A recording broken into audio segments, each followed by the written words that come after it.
नमस्कार दोस्तों, good morning, नमस्कार, सुप्रभात, राधे राधे। आप सभी का स्वागत है आज की इस करंट अफेयर्स की क्लास में। वेरी गुड मॉर्निंग जी।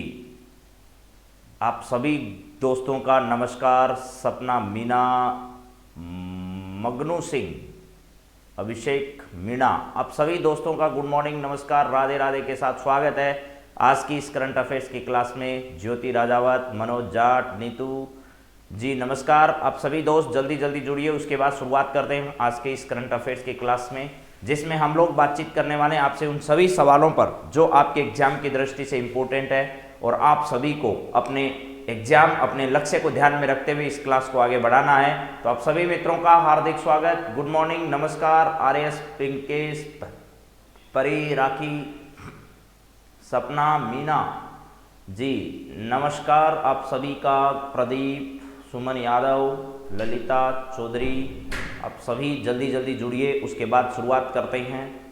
कदम कदम बढ़ाए जा जी, कदम कदम बढ़ाए जा। एक कदम अपने लक्ष्य की ओर धीरे धीरे बढ़ाते जाइए ताकि एक दिन आपको अपना लक्ष्य हासिल हो। असफलता एक चुनौती है, इसे स्वीकार करो। देखो क्या कमी रह गई और उसमें सुधार करो। ऐसे ही लक्ष्य हासिल नहीं होते मेरे दोस्तों। छोटी छोटी चीज़ों को सुधार करते हुए आगे बढ़ोगे तो जल्दी आपके जीवन में सफलता को उजाला आएगा।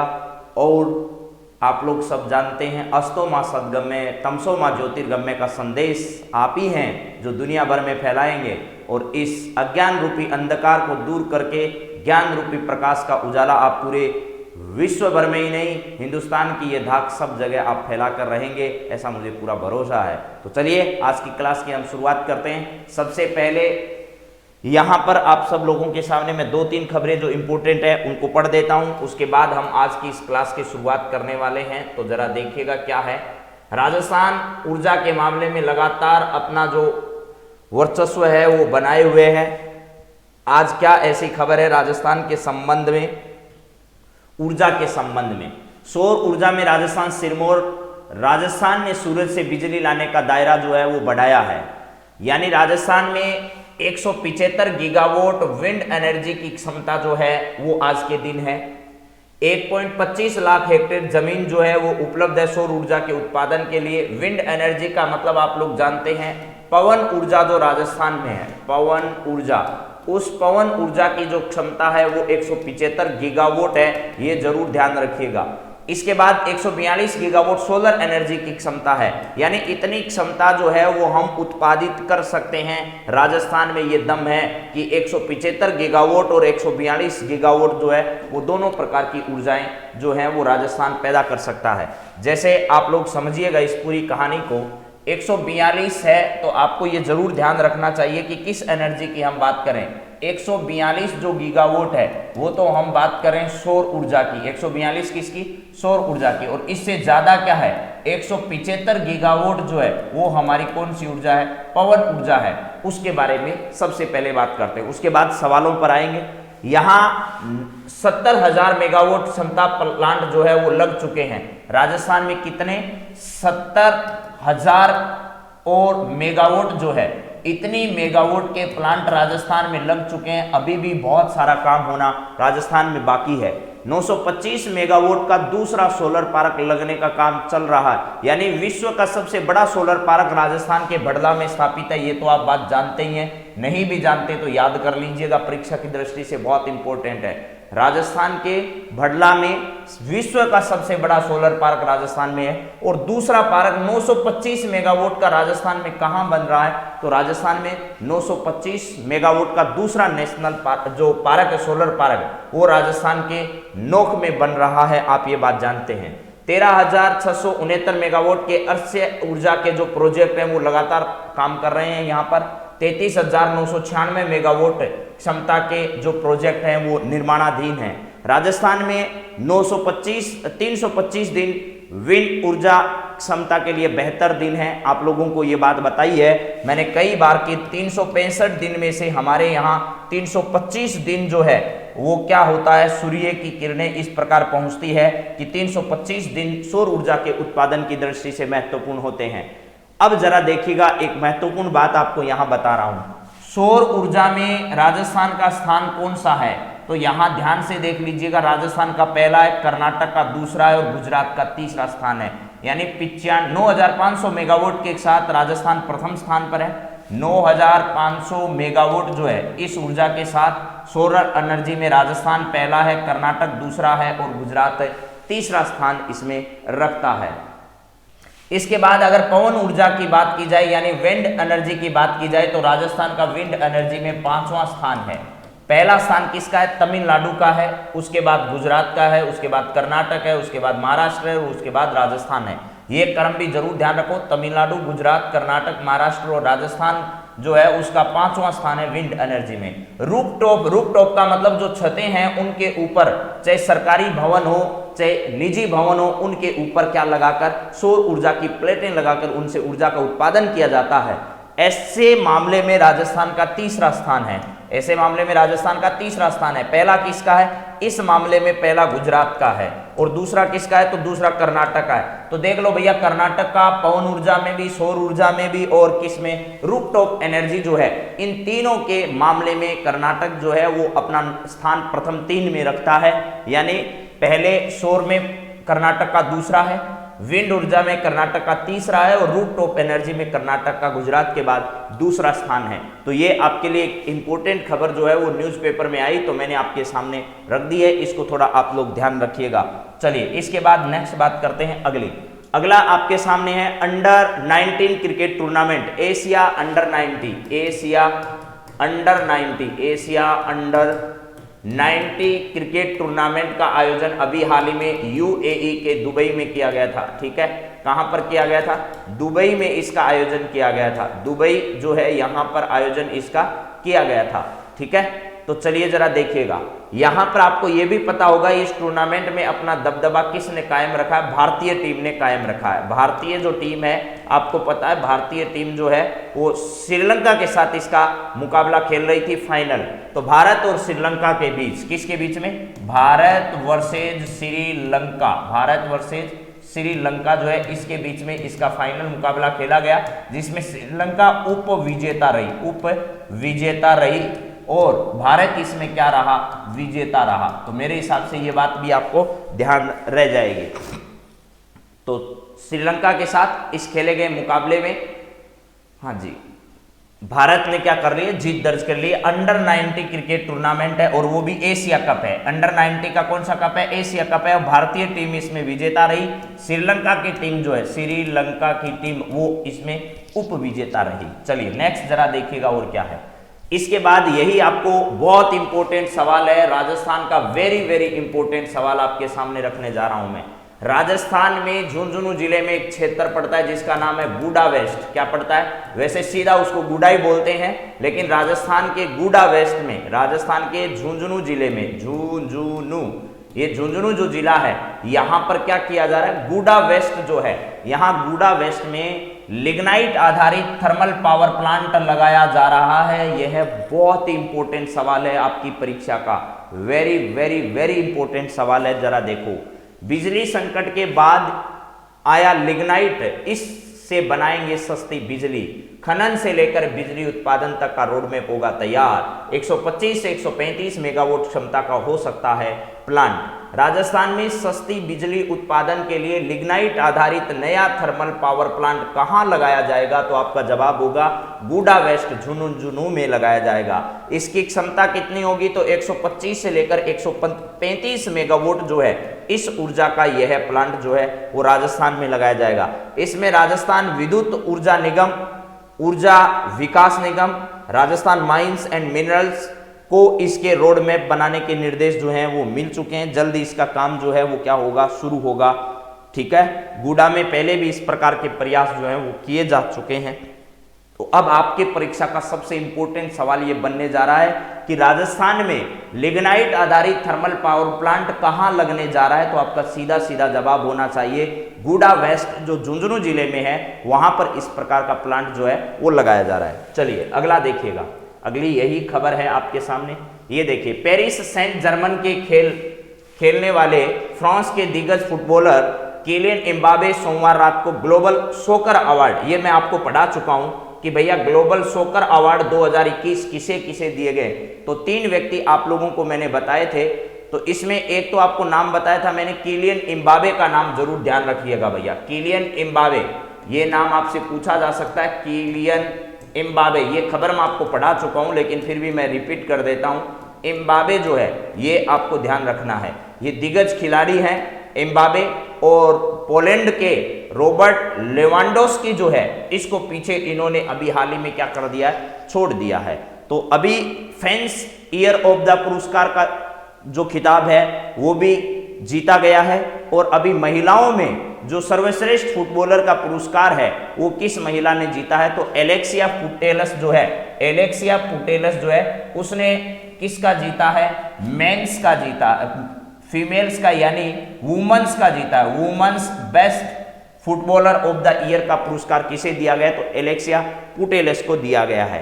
तो इस बात को भी आपको ध्यान रखना है। इनमें से किलियन एम्बापे को मेल्स का दिया गया है, बल्कि आपको लेवांडोव्स्की जो है, इन लेवांडोव्स्की को किसका दिया गया है, ये आपको पता होगा, फीमेल का नहीं दिया गया है, तो किसका दिया गया, fans player of the year का पुरस्कार इसे दिया गया है, best fans of the year का पुरस्कार इसे दिया गया है। ठीक है, हाँ जी। तो चलिए जरा इस बार बात करते हैं इन सभी सवालों पर। आज देखिएगा और क्या है आगे। यहां है ई श्रम पोर्टल, एक आपको पता है ई श्रम पोर्टल है। ये ई श्रम पोर्टल जो है वो श्रमिकों के लिए शुरू किया गया था, देश भर में ये पता करने के लिए कि कितने श्रमिक ऐसे हैं जो रोजाना अपना काम करते हैं और अपना घर चलाते हैं, यानी श्रमिकों की वास्तविक स्थिति क्या है, उनकी आय कितनी होती है, उनका खर्च कितना होता है, उनके बच्चों के शिक्षा व्यवस्था की क्या हालात हैं। ठीक है, ये सब चर्चाओं को ऑनलाइन माध्यम से रिकॉर्ड रखने के लिए श्रम मंत्रालय जो है उसके द्वारा शुरू की गई एक पहल थी जिसका नाम था श्रम पोर्टल। ये राजस्थान के हमारे श्रम मंत्री जो हैं वो भूपेंद्र यादव जी हैं, भूपेंद्र यादव जी, उन्होंने इसको क्या किया था, लॉन्च किया था। तो इसमें रजिस्ट्रेशन जो 4 महीना हो गया है, अभी इसके 4 महीने हो गए इसके शुरू किए हुए। इन 4 महीनों में सबसे ज्यादा रजिस्ट्रेशन कराने वाले जो राज्य हैं उनमें कौन सा राज्य है जो पहले स्थान पर है, तो सबसे ज्यादा है उत्तर प्रदेश में 6 करोड़ है, उसके बाद पश्चिमी बंगाल, बिहार, उड़ीसा, झारखंड, छत्तीसगढ़, केरल, मध्य प्रदेश, तमिलनाडु, और उसके बाद 10वां स्थान इसमें राजस्थान का है। तो आपसे अगर पूछा जाए कि भैया ये बताइए कि सबसे ज्यादा जो है वो सबसे ज्यादा रजिस्ट्रेशन कराने वाले श्रमिकों की संख्या में, श्रमिकों की संख्या में कौन सा राज्य जो है वो टॉप पर है, तो उत्तर प्रदेश, पश्चिमी बंगाल और बिहार प्रथम 3 है, और राजस्थान का कौन सा है, तो राजस्थान का इसमें 10वां स्थान है। ये बात आपको ध्यान रखनी है। अब सीधे बात करते हैं हम हमारे सवालों पर जो आज आपके सामने रखने हैं। तो चलिए जरा पहला सवाल जो आपके सामने आ रहा है उसका जवाब आपको देना है आज। पहला सवाल ये आपकी स्क्रीन पर रहा, न्यू डेवलपमेंट बैंक के बारे में है। न्यू डेवलपमेंट बैंक का नया जो है वो आपसे पूछा जा रहा है कि भैया ये बताइए कि एनडीबी जो है न्यू डेवलपमेंट बैंक, ये न्यू डेवलपमेंट बैंक एनडीबी है का नया सदस्य हाल ही में किसे बनाया गया है। न्यू डेवलपमेंट बैंक जो है वो ध्यान रखना ब्रिक्स जो देश है, ब्रिक्स देशों का बैंक है, ब्रिक्स देशों का क्या है, ब्रिक्स देशों का बैंक है। वर्तमान में लगातार इसकी आर्थिक स्थिति जो है वो मजबूत होती जा रही है। ब्रिक्स देशों का कैसे विकास करना है, उनको आर्थिक स्थिति कैसे मुहैया करवानी है, इन सब को लेकर के यहां पर ब्रिक्स देशों का एक बैंक है जिसका नाम क्या रखा गया है, एनडीबी रखा गया है। ब्रिक्स में क्या है, बी का मतलब ब्राजील है, आर का मतलब रशिया है, आई का मतलब इंडिया है, सी का मतलब चाइना है, एस का मतलब क्या है, साउथ अफ्रीका है। ये सारे के सारे जो हैं वो इसके सदस्य देश हैं ब्रिक्स के। इन ब्रिक्स देशों के सदस्यों के द्वारा शुरू किया गया एक बैंक है जिसका नाम क्या है, एनडीबी है। तो अभी एक ऐसा, इनमें से कौन सा देश है जिसको इस एनडीबी का सदस्य बनाया गया है, यानी इस ब्रिक्स देशों का देश नहीं होते हुए भी उसे क्या किया गया, एनडीबी में शामिल किया गया है। आपको ऐसे देश का नाम बताना है। तो मेरे अधिकांश दोस्त जो हैं वो एकदम सही जवाब दे रहे हैं। ठीक है, तो यहां पर आपका सही जवाब जो है वो क्या है, मिस्र है। मिस्र अभी ऐसा देश बना है जो क्या हो चुका है, एनडीबी का सदस्य बन चुका है। देखिए मिस्र आपको पता होगा दक्षिण अफ्रीकी जो महाद्वीप है, अफ्रीका महाद्वीप जो है वहां पर स्थित है। मान लीजिए ये आपका अफ्रीका जो है वो इस तरीके का है, यहां पर ये अफ्रीका है। तो यहां पर जो आपका एक देश पड़ता है, इधर वाले इलाके से आपको पता है यहां पर लाल सागर जो है, लाल सागर, ये लाल सागर के रास्ते यहां से स्वेज नहर और स्वेज नहर के रास्ते यहां पर आप भूमध्य सागर जाते हो। तो यहां पर एक देश पड़ता है जिसका नाम आप लोग लेते हो, वो मिस्र देश है। मिस्र देश या इजिप्ट इसे कह सकते हो, जिससे होकर क्या है, जिसकी भूमि को काटकर बनाई गई है कौन सी नहर, स्वेज नहर। स्वेज नहर जिसकी भूमि को काटकर बनाई गई, उस देश का नाम क्या है, मिस्र है। ये मिस्र जो देश है यहां पर इसको नया सदस्य शामिल किया गया, किसके अंतर्गत, एनडीबी के अंतर्गत इसे शामिल किया गया है। और आपको यह भी पता होगा कि कोप का जो आयोजन है अगले वाला 27-28 वाला आयोजन, यानी ये 28वां आयोजन जो है वो कोप का कहां आयोजित होने वाला है, ये भी बात आप लोग बहुत अच्छे से जानते हैं। मिस्र को नील नदी का वरदान भी कहा जाता है। जी हाँ, बहुत अच्छे से आपको ये बात भी मालूम है। तो चलिए नेक्स्ट सवाल पर बात करते हैं। इसका सही जवाब क्या है, आपका मिस्र है। अब इसी से जुड़ा हुआ मैंने अगला सवाल आपके सामने दिया है, जरा बताइएगा क्या है इसका सही जवाब। यहां है ब्रिक्स देशों के अलावा न्यू डेवलपमेंट बैंक का सदस्य राष्ट्र कौन सा है। यानी मैंने ये बात आपको बता दी अभी कि न्यू डेवलपमेंट बैंक के अंतर्गत कौन से देश शामिल है, ब्रिक्स जो है उनके शामिल है। लेकिन इसके अलावा जो देश हैं, इसके अलावा कुछ देशों को इसमें शामिल किया गया है। वो देश कौन सा है जिसको इसका सदस्य नहीं होते हुए भी क्या किया गया है, एनडीबी का सदस्य बनाया गया है। यानी ब्रिक्स राष्ट्र नहीं होते हुए भी उसे एनडीबी का सदस्य बनाया गया है, ऐसा आपको बताना है इनमें से कौन सा राष्ट्र है। ठीक है, हाँ जी, विक्टोरिया झील भी, विक्टोरिया झील से होकर निकलती है नील नदी। ठीक है, इसमें आगे चलकर ब्लू नील नदी मिल जाती है, दोनों मिल जाती है तो ये नीली नील नदी हो जाती है खार्तूम में जाकर। Very good. चलिए आगे आइएगा, कौन सा सही जवाब है इसका, बांग्लादेश है, यूएई है यानी संयुक्त अरब अमीरात है, और इसके अलावा उरुग्वे है। तो देखिए अभी हाल ही में एक सदस्य राष्ट्र बनाया गया इसका, जिसका नाम है मिस्र। तो बांग्लादेश, ठीक, संयुक्त अरब अमीरात और उरुग्वे, ये तीनों ही ब्रिक्स राष्ट्र नहीं है, उसके बावजूद भी इन तीनों को क्या किया गया है, इस एनडीबी का सदस्य बनाया गया, एनडीबी का सदस्य बनाया गया है। लेकिन ध्यान रखना, बांग्लादेश, संयुक्त अरब अमीरात और उरुग्वे के साथ साथ अब कौन शामिल हो गया है, मिस्र शामिल हो गया है। तो आज के बाद अगर आपसे पूछे कि एनडीबी के सदस्यों की आप बताइए इनमें से कौन कौन से हैं, तो जो ब्रिक्स के सदस्य हैं BRICS, ये 5 तो हैं ही हैं, इसके अलावा कौन कौन से हैं वो जरा सुन लीजिएगा। सबसे अंत में शामिल होने वाला इसमें मिस्र है, इसके अलावा इसमें बांग्लादेश है, बांग्लादेश है, इसके अलावा इसमें यूएई है, इसके अलावा इसमें दक्षिणी अमेरिका का एक देश है जिसका नाम है उरुग्वे। उरुग्वे, उरुग्वे जो है, उरुग्वे और प्राग्वे आप लोग सब जानते होंगे मेरे हिसाब से, दक्षिणी अमेरिकी जो महाद्वीप है उसके देश हैं उरुग्वे, प्राग्वे, ब्राजील, ये सब आप परिचित हैं इन नामों से। तो ये जो 4 राष्ट्र हैं ये ब्रिक्स के सदस्य नहीं होते हुए भी इसमें क्या किए गए हैं, सदस्य बनाए गए हैं। हाँ जी मोहन कुमार जी, हो जाएगा, आप चिंता मत करिए इसके बारे में। चलिए नेक्स्ट बात करते हैं अगले सवाल पर। अगला सवाल आपका क्या है, जरा देखो। ब्रिक्स देशों द्वारा न्यू डेवलपमेंट बैंक की स्थापना कब की गई थी, इसी से जुड़ा हुआ सवाल है, आपसे परीक्षा में पूछा जा सकता है इस तरीके का सवाल भी, और पूर्ववर्ती परीक्षाओं में बहुत सारे सवाल इस तरीके के पूछे भी जा चुके हैं। अब जरा बताइए, पूछा क्या गया कि ब्रिक्स देशों द्वारा न्यू डेवलपमेंट बैंक की स्थापना कब की गई थी। एनडीबी की स्थापना जो है, एनडीबी की स्थापना कब की गई थी ये बताना है आपको।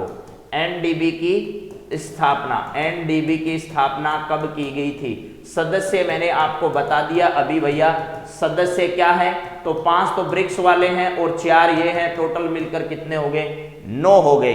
तो अब आपको बताइएगा कि भैया 2006 में, 2010 में, 2015 में या 2012 में ब्रिक्स देश जो है, इनके ब्रिक्स देशों का एक बैंक जो है एनडीबी, इसकी स्थापना आपके हिसाब से कब की गई थी। तो ध्यान रखना इसकी स्थापना वर्ष 2015 में की गई थी। कब? वर्ष 2015 में एनडीबी की स्थापना की गई थी। तो अब इतना भी बता दीजिएगा कि एनडीबी का, मैंने स्थापना बता दी, आप बता दीजिएगा एनडीबी का मुख्यालय कहां पर स्थित है। एनडीबी का मुख्यालय कहां पर स्थित है, उसके बाद आपकी ये सारी बातें जो है वो कवर हो जाएगी। तो चलिए मैं नेक्स्ट सवाल पर जब तक चलता हूं तब तक आप इसका जवाब दीजिए।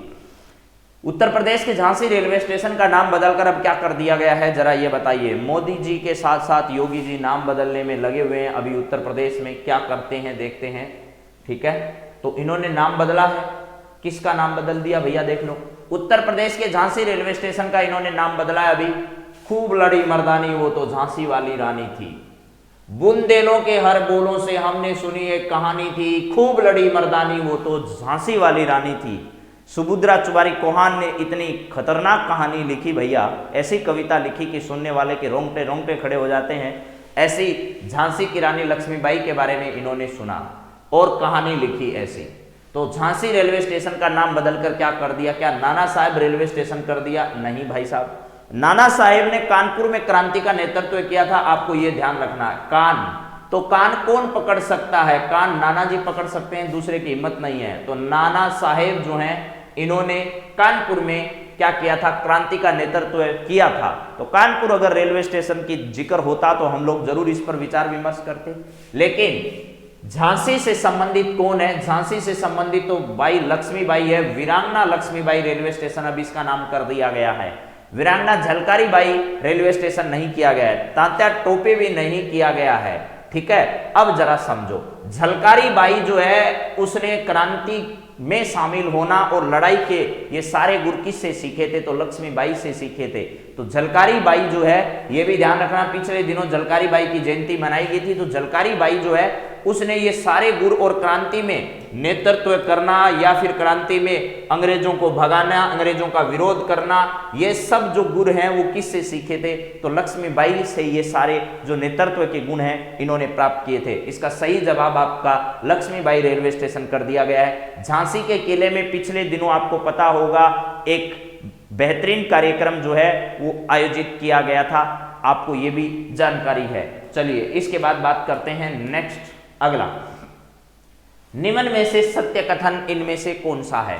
भैया और भी तो नाम बदले गए उत्तर प्रदेश में, उसके संबंध में भी मैंने सवाल बना दिया है। उत्तर प्रदेश का जो फैजाबाद रेलवे स्टेशन है उसका नाम बदलकर अयोध्या कैंट कर दिया गया है। मुगलसराय रेलवे स्टेशन का नाम बदलकर अब पंडित दीनदयाल उपाध्याय जंक्शन कर दिया गया है।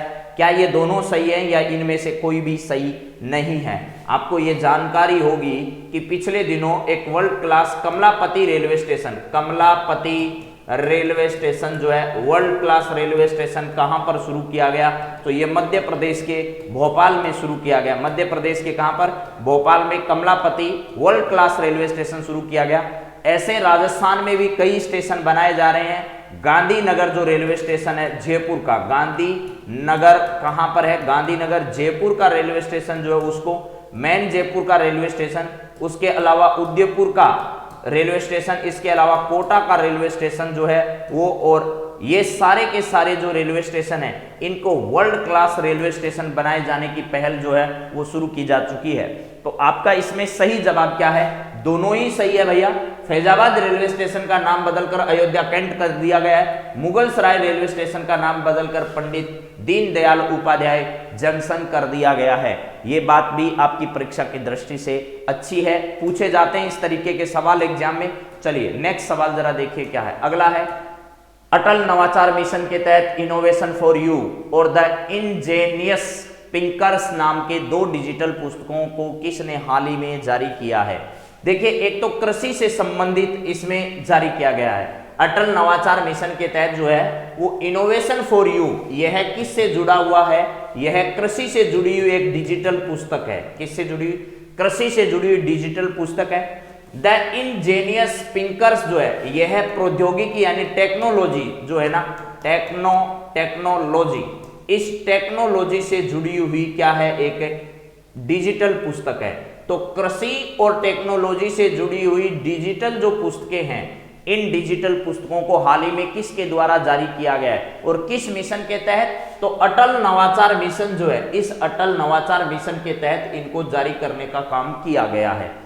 किसने जारी किया है? नीति आयोग ने, इसरो ने, डीआरडीओ ने, आईआईटी दिल्ली ने। तो बताइए इसमें से सही जवाब क्या है? तो देखिए इसमें इसरो नहीं होगा, डीआरडीओ नहीं होगा, आईआईटी दिल्ली नहीं होगा। इसका सही जवाब जो है वो क्या होगा? नीति आयोग है, जो किसके स्थान पर आया है? 2015 में योजना आयोग के स्थान पर आया है। योजना आयोग के स्थान पर 1 जनवरी 2015 को ये इस स्थान पर आया है। इसका अध्यक्ष जो है वो कौन होता है? प्रधानमंत्री होता है। ठीक है, राजीव कुमार जो है वो आपके वर्तमान में क्या है इसके। और इसमें एक और ध्यान रखना, प्रधानमंत्री की एक आर्थिक सलाहकार परिषद होती है, उसके प्रमुख जो है विवेक देब्रॉय हैं। विवेक क्या है? देब्रॉय है। ये भी आपको क्या करना है? ध्यान रखना है। अरविंद पनगड़िया जो है, अरविंद पनगड़िया, ठीक है, अरविंद पनगड़िया जो है वो इसके पहले क्या थे?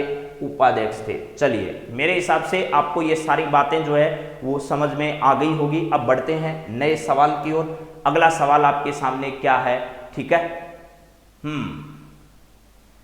यहां पर है अगला सवाल आपका। देखो, हाल ही में नई दिल्ली के वाइब्रेंट कॉन्सेप्ट्स द्वारा मिसेज इंडिया गैलेक्सी 2021 का ताज किसे पहनाया गया? ये बताओ जरा। यहां पर है हाल ही में नई दिल्ली के वाइब्रेंट कॉन्सेप्ट द्वारा मिसेज इंडिया गैलेक्सी 2021 का ताज किस महिला को पहनाया गया? ये मिसेज इंडिया गैलेक्सी जो है वो विवाहित महिला जो है, विवाहित महिला, उन विवाहित महिलाओं के लिए शुरू किया गया है। उनका सामाजिक सशक्तिकरण, सामाजिक सशक्तिकरण ये कैसे किया जा सकता है? यानी ये महिलाएं हमेशा पारिवारिक रूप से हो चाहे बाहर कार्यस्थल पर हो, हमेशा शोषण का शिकार इनको होना पड़ता है। इसको लेकर जो है वो भ्रामक जो प्रचार हो रहा है उसको दूर कैसे किया जाए, इनकी स्थिति को कैसे सुधारा जाए, इसको लेकर के यहां पर क्या शुरू किया गया? ये मिसेज इंडिया गैलेक्सी 2021 की शुरुआत की गई है। तो आपको बताना है कि हाल ही में इसमें मिसेज इंडिया गैलेक्सी 2021 का ताज किसे पहनाया गया? डॉक्टर निकिता सोकल को, राजश्री चक्रवर्ती को, अखिला दर्शन को, या इनमें से किसी को भी नहीं। ठीक है,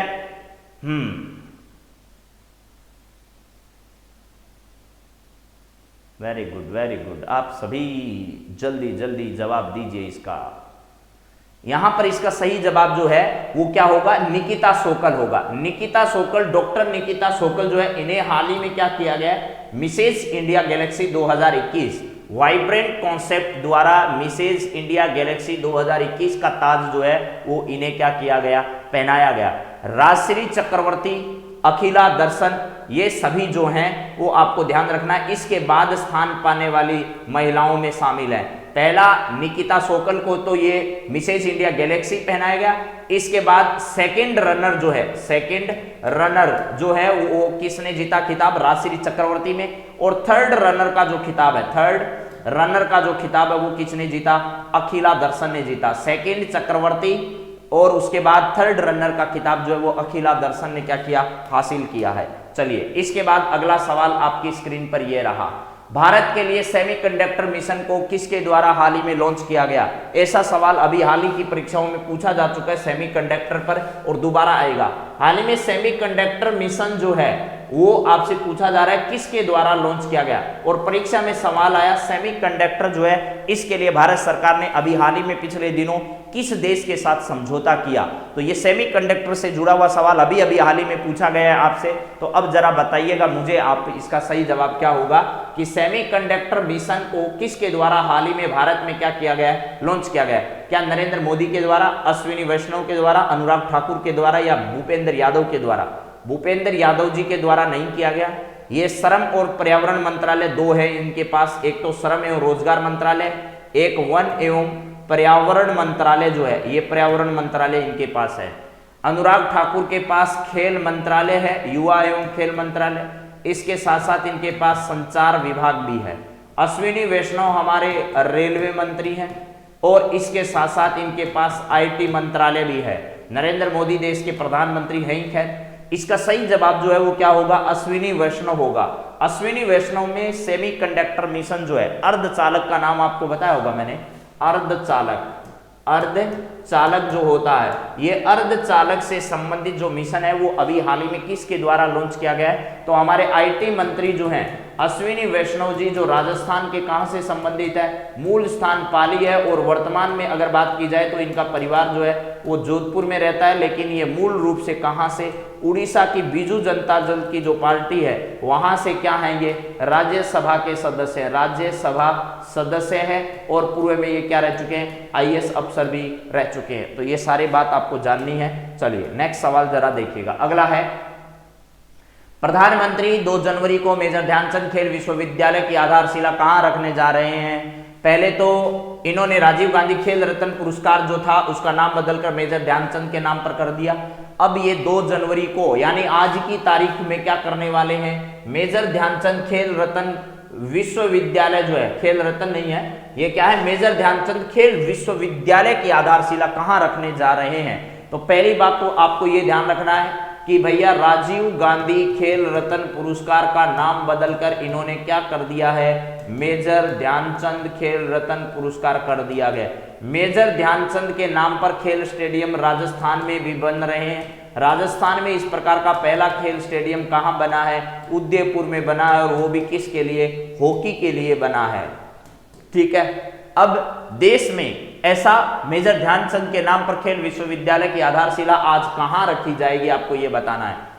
मेरठ यूपी में, भोपाल एमपी में, रांची झारखंड में, और जयपुर राजस्थान में कहां पर ऐसा काम किया जाएगा। हाँ जी, 29 अगस्त को दिए जाते हैं खेल दिवस के अवसर पर, लेकिन इस बार 29 अगस्त को नहीं दिए गए, ये भी आपको मालूम होगा। ये कब दिए गए इस बार, दिसंबर 2021 में, दिसंबर 2021, नवंबर दिसंबर 2021 में इस बार प्रदान किए गए। तो आप क्या जवाब दे पा रहे हैं, सही है एकदम आपका। मेरठ उत्तर प्रदेश जो है, मेरठ उत्तर प्रदेश जो है, यहां पर क्या किया जाएगा, आज 2 जनवरी 2022 को, 2 जनवरी 2022 को क्या किया जाएगा भैया, मेजर ध्यानचंद के नाम पर खेल स्टेडियम का उद्घाटन प्रधानमंत्री मेरठ उत्तर प्रदेश में करने वाले हैं। चलिए नेक्स्ट जरा देखिएगा, अगला सवाल क्या है। हाल ही में कोचीन शिपयार्ड लिमिटेड ने पहली मेट्रो फेरी कोची मेट्रो रेल लिमिटेड को सौंपी है, इसका नाम क्या है, यह है आपको बताना है।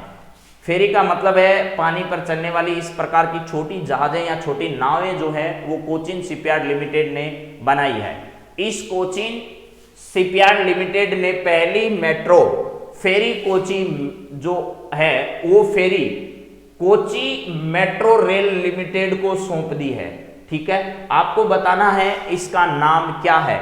तो कोची में एक प्राचीन बंदरगाह के नाम पर, एक प्राचीन बंदरगाह के नाम पर इसका नाम रखा गया है। जो फेरी है ये कोची मेट्रो रेल लिमिटेड में पहली संचालित होने वाली है। पहली कहां संचालित होने वाली है, कोची में संचालित होने वाली है, और इसका नाम एक बंदरगाह के नाम पर रखा गया है, और ये क्या है, एक फेरी है। तो आपको जवाब देना है मुजिरिस, मवाली, मुजाहिर, मजरुद्दीन। इसका सही जवाब क्या है, तो आपको जवाब इसका देना है कि इसका सही जवाब जो है वो मुजिरिस है। क्या है, मुजिरिस एक प्राचीन बंदरगाह के नाम पर, एक बंदरगाह के नाम पर इस फेरी का नाम रखा गया है। और यह किसने तैयार किया है, तो कोचीन शिपयार्ड लिमिटेड के द्वारा तैयार किया गया है। और पहली कहां पर संचालित होगी, तो कोची मेट्रो रेलवे स्टेशन जो है या लिमिटेड जो है उसके द्वारा इसे संचालित किया जाएगा। तो इसका सही जवाब जो है वो मुजिरिस है, मुजाहिर नहीं है, मवाली नहीं है, मुजरुद्दीन नहीं है। एक बंदरगाह था प्राचीन समय में यहां पर जिसका नाम था मुजिरिस,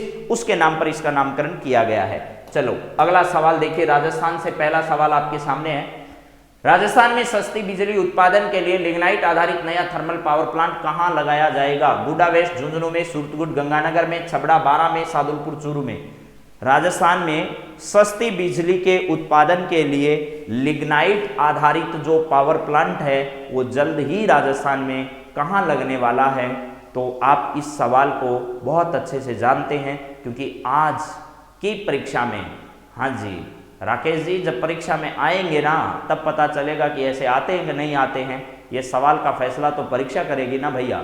तो बताइए राजस्थान में सस्ती बिजली का उत्पादन जो है वो लिग्नाइट आधारित पावर प्लांट के बारे में कहां से किया जाएगा। ठीक है, तो आप सभी एकदम सही जवाब इस सवाल का दे रहे हैं। ये तो सबसे इंपॉर्टेंट सवालों में से एक है, क्योंकि आपकी परीक्षा में इस पर सवाल जरूर पूछा जाएगा।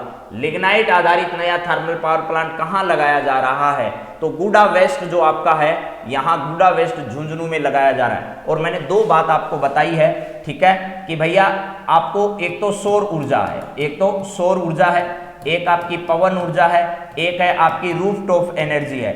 पवन ऊर्जा, सौर ऊर्जा, सौर ऊर्जा में राजस्थान जो है वो पहले स्थान पर, आपको ये जानकारी बहुत अच्छे से है। इसके बाद पवन ऊर्जा में राजस्थान की क्या हालात है और रूफटॉप में क्या है, तो रूफटॉप में राजस्थान का तीसरा स्थान है और पवन ऊर्जा में राजस्थान का कौन सा स्थान है, 5वां स्थान है। ये बात आपको अभी अभी आज की क्लास शुरू होते ही मैंने सबसे पहले बताई थी। ठीक है, हाँ जी, बहुत ही बढ़िया, बहुत ही बढ़िया। चलिए नेक्स्ट अगला सवाल आपके सामने जरा देखिएगा क्या है। साइबर सुरक्षा के लिए हाल ही में पुलिस महानिदेशक व पुलिस विश्वविद्यालय के कुलपति ने पोस्टर का विमोचन किया। किसके लिए, साइबर सुरक्षा के लिए। पुलिस विश्वविद्यालय के वर्तमान में कुलपति कौन है, ये तो जरा बता ही सकते हो भैया, बताओ कौन है पुलिस विश्वविद्यालय। पहली बात तो ये बताओ, ये सवाल आ चुका है और पुलिस वाले भैया सबसे ज्यादा अच्छे से याद रखना इस सवाल को। यहां क्या है, पुलिस विश्वविद्यालय कहां पर स्थित है, पहले तो ये बताओ राजस्थान में पुलिस विश्वविद्यालय कहां पर है। ठीक है, जरा बोलो। इसके बाद आपको जवाब देना है राजस्थान के पुलिस महानिदेशक कौन है, महानिदेशक कौन है। उसके बाद पुलिस विश्वविद्यालय के वर्तमान में कुलपति कौन है, कुलपति कौन है। ये 3 सवाल आपके सामने हैं और राजस्थान पुलिस की तैयारी करने वाले मेरे दोस्तों बहुत अच्छे से इन सवालों को क्या कर लीजिएगा, याद कर लीजिएगा भैया। पहला सही जवाब तो आपको मिलेगा महानिदेशक का ही। राजस्थान में महानिदेशक जो है वो आपके मनोहर लाल हैं। इसके बाद भूपेंद्र यादव जी जो हैं वो पूर्व आईपीएस अफसर थे, आपको पता है पूर्व में क्या थे, आईपीएस अफसर थे। फिर आरपीएससी में गए और आरपीएससी से क्या हो गए भाई साहब, रिटायर हो गए। इनका संबंध राजस्थान में कहां से है, तो अजमेर से ही इनका संबंध है। अब बात बच गई पुलिस विश्वविद्यालय की, तो पुलिस विश्वविद्यालय आप सब सही बता रहे हैं, जोधपुर में स्थित है। कहां पर है, जोधपुर में। तो जोधपुर में ये विश्वविद्यालय जो है वो स्थित है, राजस्थान का प्रथम है पुलिस विश्वविद्यालय, वो जोधपुर में है। और इसके जो कुलपति साहब हैं वो कौन है, आलोक त्रिपाठी साहब हैं। कुलपति कौन है, तो आलोक त्रिपाठी जो हैं वो आलोक त्रिपाठी इस विश्वविद्यालय के वर्तमान में कौन है, कुलपति हैं। इसका एकदम सही जवाब जो आपका है वो डॉक्टर आलोक त्रिपाठी, यानी बी ऑप्शन आपका एकदम सही है। साइबर सुरक्षा क्यों जरूरी है, क्योंकि लगातार साइबर क्राइम और नशे की प्रवृत्ति आज के युवाओं में बढ़ती जा रही है। इस नशे की प्रवृत्ति और साइबर सुरक्षा को ध्यान में रखते हुए इस प्रकार के प्रयास किए जा रहे हैं, ताकि पोस्टर के माध्यम से लोगों में जागरूकता आए और इस प्रकार की जो स्थितियां हैं उस पर काबू पाया जा सके। चलिए नेक्स्ट सवाल जरा देखिएगा, अगला क्या है। ऊर्जा उत्पादन के संदर्भ में सत्य कथन आपको बताना है। जो ऊर्जा वाला सवाल था उसी से मैंने आपके सामने ये सवाल रखा है। राजस्थान में ऊर्जा के संदर्भ में सत्य कथन कौन सा है। सौर ऊर्जा उत्पादन में राजस्थान का प्रथम स्थान है, पवन ऊर्जा उत्पादन में राजस्थान का 5वां स्थान है, रूफटॉप एनर्जी के उत्पादन में राजस्थान का कौन सा स्थान है, तीसरा स्थान है। तो इसका मतलब इसमें से सत्य कथन पूछा है, तो ये सभी कथन आपके क्या हैं, सत्य हैं। यानी तीनों ही कथन आपके क्या हैं, यहाँ पर एकदम सत्य हैं, इसमें से कोई भी गलत जवाब नहीं है।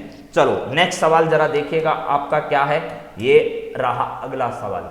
राजस्थान के वरिष्ठ कवि और साहित्यकार मिठेश निर्मोही को राजस्थानी काव्य संग्रह मुक्ति के लिए साहित्य अकादमी पुरस्कार दिया जाएगा। इनका संबंध कहां से है, ये बताइए। इस सवाल को भी वेरी वेरी इंपॉर्टेंट कर लीजिएगा भैया, वेरी वेरी वेरी और इंपॉर्टेंट इसलिए कह रहे हैं क्योंकि इस तरीके के सवाल पूर्ववर्ती परीक्षाओं में आपके सामने आ चुके हैं।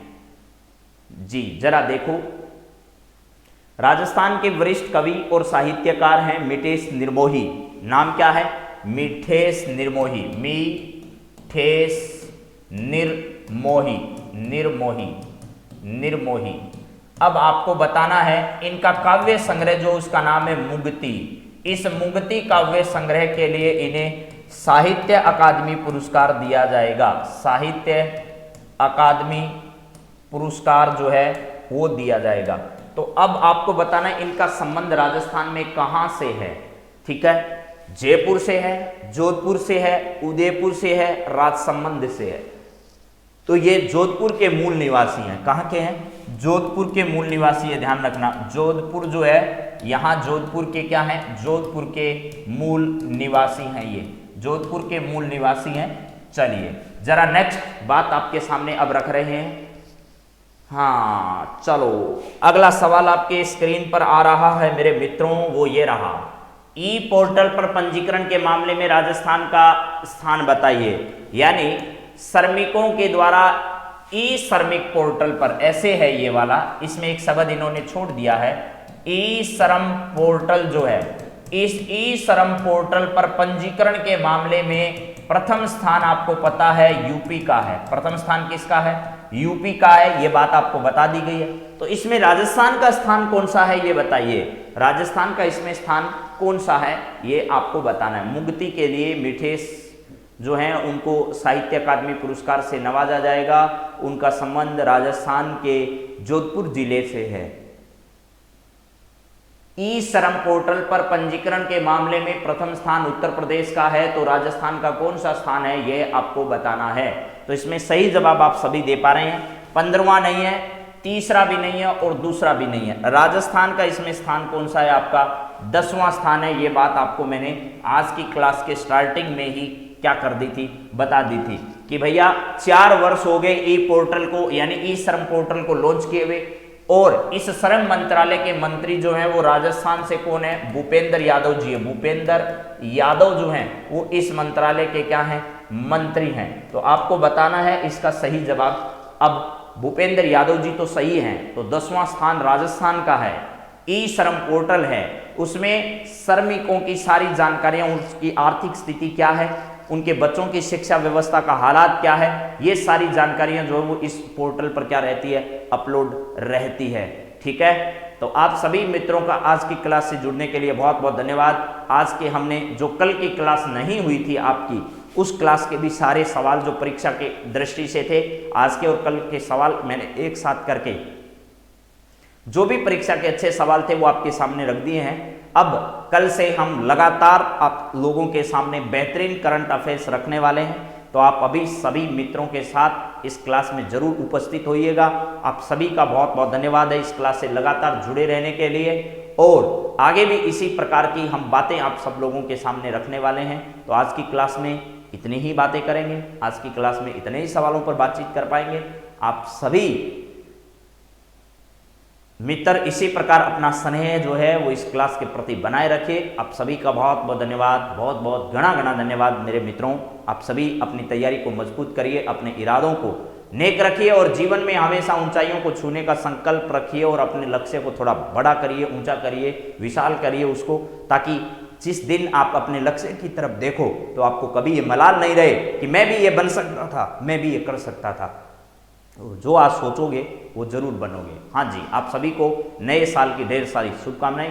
SI मंजू, ज्योति, सपना, मीना और बल्लेश, रमेश, अभिषेक, मीणा, राव, मनोज, आप सभी सॉरी। तो चलिए दोस्तों, हैव ए नाइस डे। आप सभी को बहुत बहुत धन्यवाद। जय हिंद, जय भारत।